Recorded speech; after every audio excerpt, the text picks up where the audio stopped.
சாப்பிட்டவுடன் மலம் கழிக்கும் உணர்வு வருது. இது பொதுமக்கள் அன்றாடம் சந்திக்கும் உடல் ரீதியான பிரச்சனைகளில் இதுவும் ஒன்று. ஸோ இதை நாம் எப்படி சொல்லுவோம் என்றால், ஒவ்வொரு முறையும் அவர்கள் வயிற்றுக்கு உணவை எடுத்துக்கொள்ளும் போது, ஏதாவது குடிக்கிறது, water, drink, so afternoon food, evening ஏதாவது ஸ்நாக்ஸ், நைட்டு ஃபுட்டு எடுக்கும்போது ஒவ்வொரு முறையும் அவர்களுக்கு இந்த மோஷன் போற உணர்வுகள் நிச்சயமாக அவர்களோட மெயின் கம்ப்ளைண்ட்ல நிற்கும். பொதுவாக அவர்களிடம் கேள்வி, இது உண்மையில் இது வியாதி சார்ந்த விஷயமா, இல்லது இது நிச்சயமாகவே உடல் ரீதியாக நமக்கு இந்த இந்த போன்ற மோஷன் போறது சாதாரணமா நடக்கக்கூடிய நிகழ்வான்னு தான் எல்லாருமே கேள்வி கேட்பாங்க. இது தெரிஞ்சுக்கிறதுக்கு முன்னாடி நாம் நம்மளோட ஜீரண மண்டலங்கள் எப்படி வேலை செய்கிறது என்பதை முதலில் அறிய வேண்டும். மார்னிங் ஒரு டீ ஆர் காஃபி ஒரு ட்ரிங்க் எடுப்போம். ஈவினிங் அதே மாதிரி ஒரு டீ காஃபி ட்ரிங்க் எடுப்போம். காலை உணவு, மதிய உணவு, இரவு உணவு என்று 3 வகையான உணவுகள் நாம் எடுப்போம். ஸோ இது பாத்தீங்கன்னா உங்களுக்கு நம்மளோட டைஜஷன் ப்ராசஸ் மவுத்தில் ஸ்டார்ட் ஆகி நம்மளோட ஸ்டமக்ல போயிட்டு செகண்ட் ஸ்டெப் டைஜஷன் கொடுத்துட்டு தேர்ட் ஸ்மால் இன்டெஸ்டைன்ல தேர்ட் ஸ்டெப் டைஜஷன் போயிட்டு அதுல இருக்கிற வைட்டல் முக்கியமான கார்போஹைட்ரேட், புரோட்டீன் அண்ட் ஃபேட்டு முக்கியமான விஷயங்கள் எல்லாத்தையும் நம்ம உடல் ரத்தத்தில் எடுத்துக்கொள்ளும். மற்ற வேஸ்டான ப்ராடக்ட் எல்லாமே மலமாக கீழே வரும். இதுக்கு பாத்தீங்கன்னா இந்த மூவ்மெண்ட், இந்த டைஜஷன் எல்லாருக்குமே பிரெயின் கட் ஆக்சிஸ் மூலமா தான் நடக்கும். நாம் எடுக்கும் உணவு நம் மவுத்துல இருந்து பிரெயினுக்கு உணர்த்தும். பிரெயின் டைஜஷன் ப்ராசஸை இனிஷியேட் பண்ணும். செகண்ட் இந்த ஃபுட்டு ஃபார்வர்ட் டைரக்ஷன்ல மூவ் ஆயிட்டு இருக்கும். குறிப்பிட்ட சில பேருக்கு மட்டும் கம்ப்ளைண்ட் என்னன்னு பாத்தீங்கன்னா, அவங்களுக்கு மோஷன் போகும் பொழுது எனக்கு அந்த உணர்வு இருந்துகிட்டே இருக்கு, எப்பவுமே அந்த உணர்வு இருக்குது. நான் சின்ன காஃபி எடுத்தனாலும் உணர்வு வருது.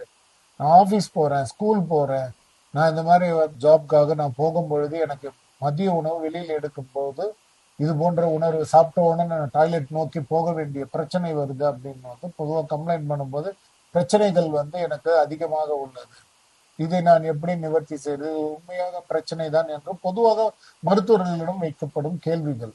இது பாத்தீங்கன்னா நம்ம இரிட்டபிள் பவல் டிசீஸ்ன்னு நம்ம கேள்விப்பட்டிருப்போம். ஸோ இந்த இரிட்டபிள் பவல் டிசீஸ்ன்றது பாத்தீங்கன்னா நார்மல் மோஷன் மல்டிபிள் டைம்ஸ் உங்களுக்கு பாஸ் பண்ண தூண்டும். அந்த உணர்வுகளை இன்க்ரீஸ் பண்ணிக்கிட்டே இருக்கும். பாத்தீங்கன்னா டிசீஸான்னு சொல்ல போனா அது டிசீஸை விட இது ஸ்ட்ரெஸ் ஃபேக்டர் தான் இதுல பிளே மேஜர் ரோல் சொல்லுவாங்க. ஸோ வியாதிகள் கிடையாது, இது ஒரு ஸ்ட்ரெஸ் ஃபேக்டர்.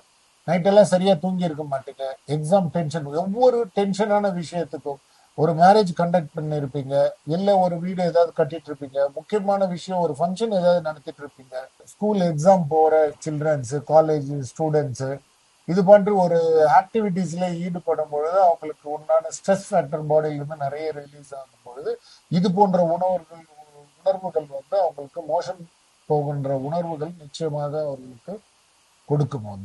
இதுவே அவர்களுக்கு ஒரு அன்ஈசினஸ் தான் அவங்களுக்கு மவுண்ட் ஆகும்.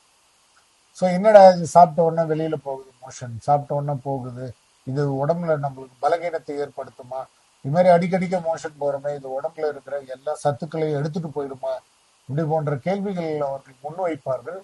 இது உங்களுக்கு ஒரு வியாதின்றது ஒரு பகுதியாக இருந்தாலும் இது சைக்கலாஜிக்கல் கம் ஸ்ட்ரெஸ் ரிலேட்டட் ப்ராப்ளத்தினால தான் இது மாதிரி வர்றது நமக்கு.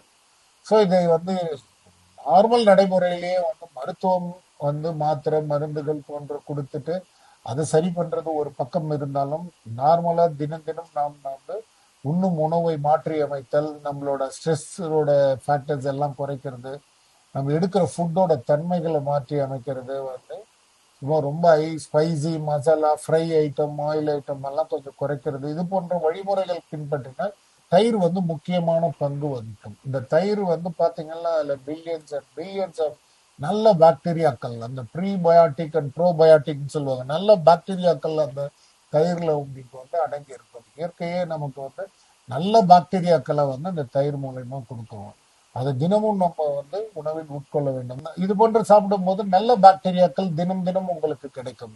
அதே நேரத்தில் இது மாதிரி ஒரு ஸ்ட்ரெஸ் ரிலேட்டட் டைம்ல உங்களுக்கு பக்கபலமாக அது இருந்து உங்களுக்கு அந்த கண்ட்ரோல்டு மோஷன் மார்னிங் 1 டைம், தேவைப்பட்டால் ஈவினிங் 1 டைம் போற அளவுக்கு உங்களுக்கு கண்ட்ரோல் பண்ணிடும். தேவையான உரிய சிகிச்சை எடுத்துக்கொண்டால் பிரச்சனையிலிருந்து நாம் நிச்சயமாக வெளிப்படலாம்.